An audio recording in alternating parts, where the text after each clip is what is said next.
मैं तो कहूँगा कि इंडिया गलत कर रहा है और यहाँ आपको समझाने की जरूरत भी नहीं करूँगा। 9 मई 9 मई 9 मई, अब रखो 9 मई को अपने आप 1-2 हज़ार बंदे और भी टांग दो।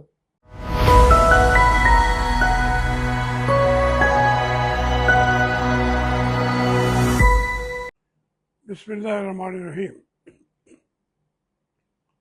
मेरे बच्चों, अस्सलाम वालेकुम। हम अभी प्रेस कॉन्फ्रेंस सुन रहे हैं डॉक्टर साहब और डीजी ISI की।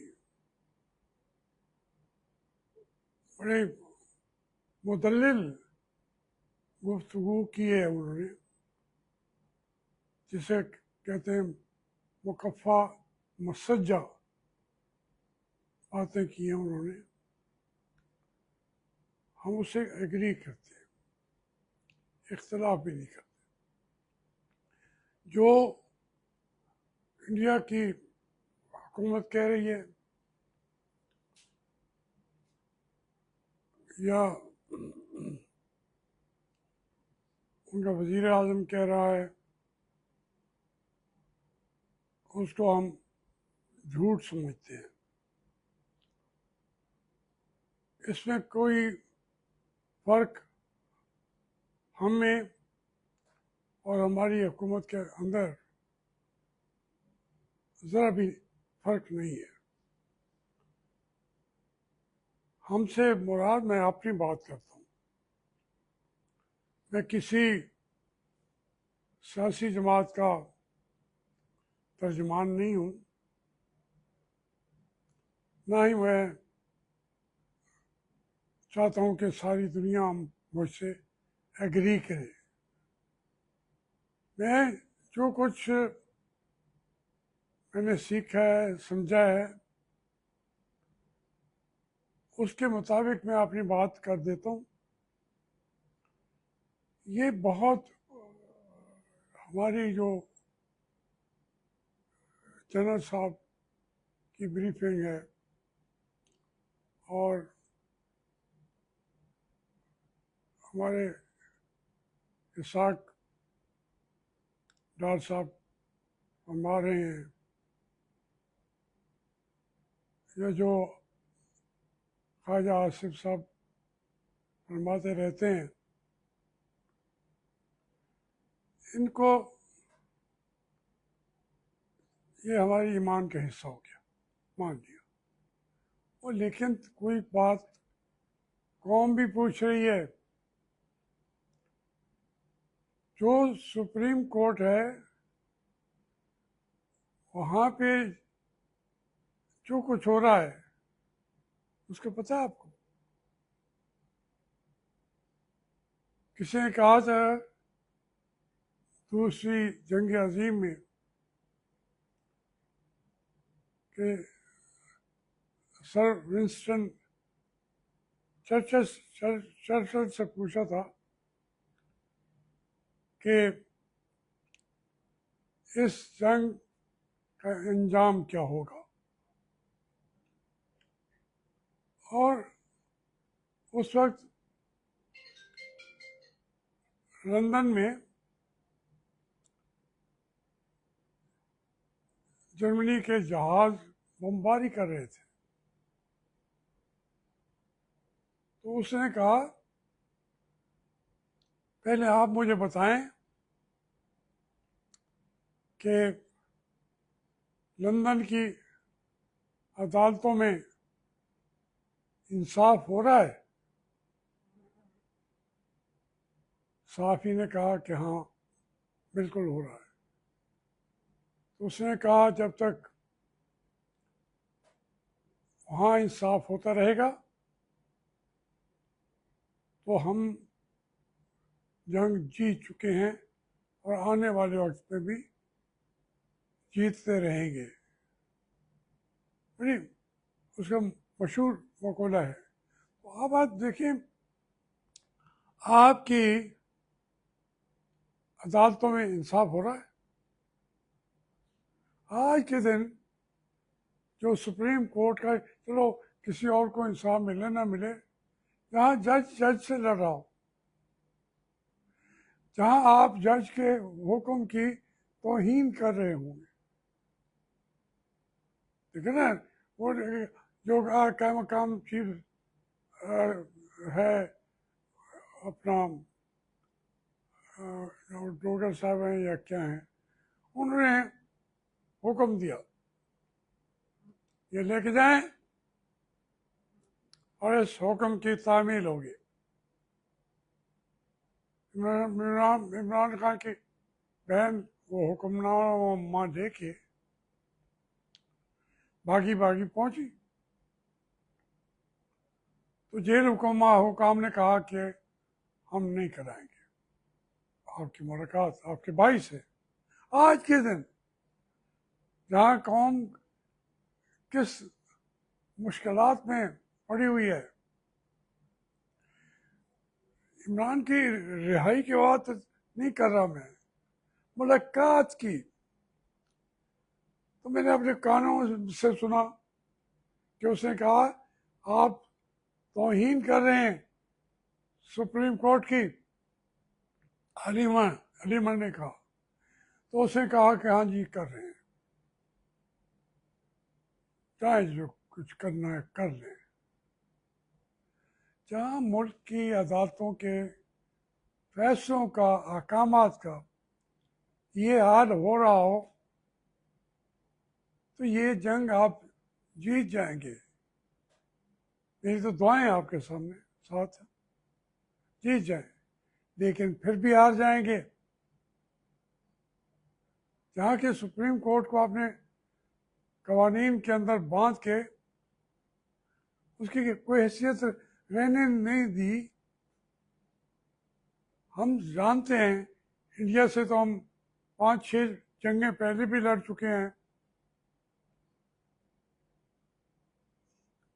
ये भी पता है कि आखिर फतह जो है वो वसाइल की होती है। आज के दौर में बदकिस्मती है, पाकिस्तान को उतनी बड़ी सपोर्ट नहीं मिलेगी इंटरनेशनल लेवल पे जितने भी आप सच्चे हों। उसमें घर वाले तो आपके साथ हों। अब आप एक तो इंडिया के साथ लड़ रहे हैं जिसमें हम आपके साथ खड़े हैं, दूसरी तरफ आप उससे ज़्यादा जोर अपने अंदरूनी मुखालफों को ठिकाने लगाने पे लगे हुए हैं। तो वो दुआएं, उनके हाथों में दुआएं कैसे उठेंगी? आप आसान समझते हैं इन बातों को। तो अभी फरमा रहे थे DGISI के वहाँ एक मुसलमान ने खड़े होके इख्तलाफ किया, तो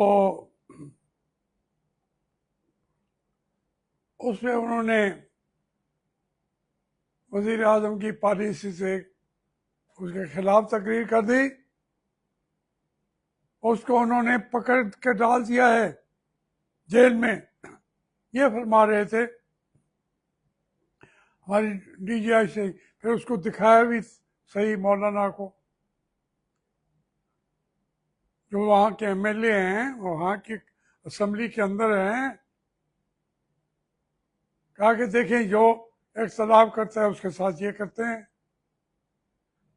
जनाबे वाला सच्चे आप होंगे, लेकिन यहाँ भी जो आपसे इख्तलाफ करता है उसको आप डालते नहीं उठा के जेल में। आप तो उसके बच्चों को भी, उसकी बीवी को भी, उनके भाइयों को भी, जो इख्तलाफ करते हैं आपसे, वो जेल में चला जाता है, या उसके घर को इतना आके गिराया जाता है, डिमोलिश किया जाता है कि उसके पास बेचारे के पास खाने के पैसे भी नहीं रहते, डिमोलिश करते हैं आप। इंडिया जो कर रहा है गलत कर रहा है, मैं कहता हूँ आप सही कह रहे हैं, दुनिया को भी दिखाएं उस मौला को। और यहाँ जो आप कर रहे हैं वो मैं कैसे कहूँ कि आप गलत कर रहे हैं? मैंने मरना है, मैं तो जेल नहीं जाना चाहता। आप चंद दिन जिंदगी के रह गए हैं, वो जेल में बैठ के गुजारूं, क्यों गुजारूं? मैं तो कहूँगा कि इंडिया गलत कर रहा है, और यहाँ आपको समझाने की जरूरत भी नहीं करूँगा। कुछ सोचो तो सही यार, क्या तमाशा बनाया होगा आपने घर में। एक एक चीज जो है जो जो डायरेक्ट आपसे है, इसलिए लोगों को शकूक ये पैदा होते हैं कि अगर हम ये जंग जीत गए, इंशाल्लाह जीतेंगे, तो भी आपके सर पे खड़ा होगा आसिम मुनीर। अगर हमारे हार गए तो भी कितने जनरल मरते हैं जंगों में, नहीं मरते। हमारे यहाँ तो जो हमारे जनरल हार जाते हैं वही हमारे हाकिम बन जाते हैं आके।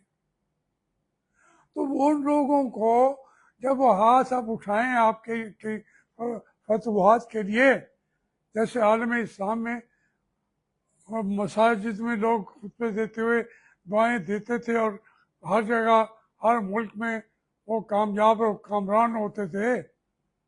ये मैं तो रात को सजदे में डाल के भी आपके दिल से दुआ मांगूंगा, लेकिन जिनका आपने कुछ रहने नहीं दिया, 9 मई 9 मई 9 मई, अब रखो 9 मई को अपने एक 2,000 बंदे और भी टांग दो। आपने तुम ये समझते हो कि यहाँ भी बहादुर होगा, वहां भी बहादुर होंगे आप? इसे जायजा तो नहीं। मुझे लोग कैसे कह देते हैं जो आपके टुकड़ों के पले हुए हैं, वो कहते हैं कि जी आखिर हमारी ये अफवाज पाकिस्तान है। भाई हैं, मुझे तो ना मारे ना, इस वक्त तो ना मारे जिस वक्त दुश्मन से आपका पाला पड़ा हुआ है, उस वक्त भी मार रहे हो। उस वक्त भी मुलाकात एक भाई से उसकी बहनों की मुलाकात नहीं होने दे रहे हो, और 3 दिन घंटे में बैठ के वजातें कर रहे हैं आप। ठीक है, मैं आज लंबी बात नहीं करना चाहता, लेकिन मेरी दुआएं आपके साथ हैं। लेकिन आप हैं कौन? मेरे हाफिज, मेरी हिफाजत कीजिए, मुझ पर जुल्म सितम मत कीजिए। ये बनाते रहेंगे दिन आप, लेकिन लोग भूलेंगे नहीं। 26 नवंबर को भी नहीं भूलेंगे, 8 फरवरी को भी नहीं भूलेंगे। जो इस वक्त जेलों में बैठे हुए हैं, वो आपकी फतह की दुआएं मांग रहे हैं। मैं डेड श्योर हूँ, यकीन रखता हूँ, लेकिन तुम्हारे दिलों से उनके लिए जो एक जहर भरा हुआ है, जहर। पाकिस्तान बचाने का नहीं है, अपने आप को बचाने का।